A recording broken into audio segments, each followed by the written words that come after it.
You don't find many cowboys that are shotgun men. Good ones.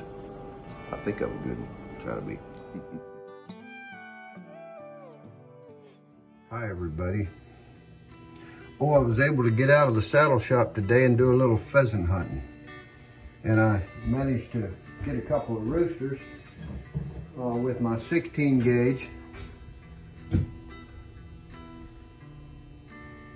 Made in 1903. It's got 28-inch barrels, improved and modified. It's built on an O frame, which is the smaller 16 gauge frame. But I began to suspect that the gun was shooting a little low for me. I hadn't shot it at a target before I went. And the gun, when I bought it, the guy advertised it to me as having 2.5 inches of drop, which is my measurements. When I got the gun, it seemed like it was maybe a little more drop than that. And what that means is from the straight line of your rib, how high that straight line is above the heel of the gun. 2.5 inches is my preference. This seemed like it was a little more than that, but sometimes a gun just shoots good either way. This gun, I felt, was shooting a little low, and the reason that is I shot a high crossing pheasant, and I shot him 2 times, and both times I sort of felt I caught him with the edge of my pattern. It didn't seem like I really centered him, and but I got him. And then I shot another pheasant that flew, kind of got up and got over my head and flew. It was flying away, and I didn't lead him much at all, and I just centered that guy.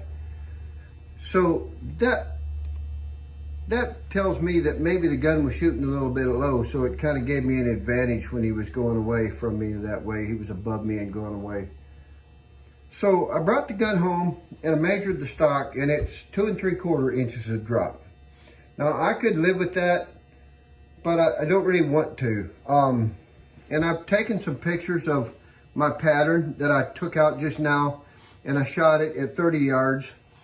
And you'll see on the pictures I took that one was improved and one was modified. And both shots hit the target nicely, hit the bird that I drew on the paper nicely. But you can see that if you look close, you can easily see that most of my best part of my pattern is just below the bird. So that means that the gun is shooting a little bit low for me. And I'll tell you why that is and how to fix it. So when you point a gun, the front of the barrels has a bead, and that is your front sight. But there is no back sight, and that's not your back sight right there. Your eye is your back sight. For me, it's my left eye. So when I put my gun up, if a gun is a little bit too much drop here, and I put my face down against the stock, I'll find myself kind of looking at the back of the breech instead of up here where it needs to be. I'll be down here. So yeah, you can always lift your head a little bit, but that is almost always going to make you miss.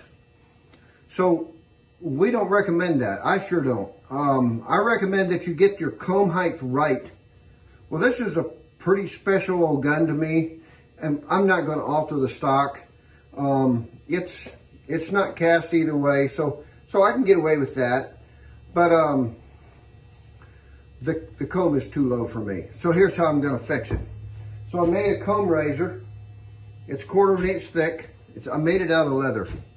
Now I'm going to dye it once it's wet right now. So tomorrow I'll dye it kind of a red brown, and I'll dye the edges darker, and I'll show you a picture of that when I'm done with it. And here's where it's going to go. And I've done this before, and it really has worked good for me. Doesn't really hurt the stock at all. I'll probably put a little bit of glue on that. Once it's dry, stick it down.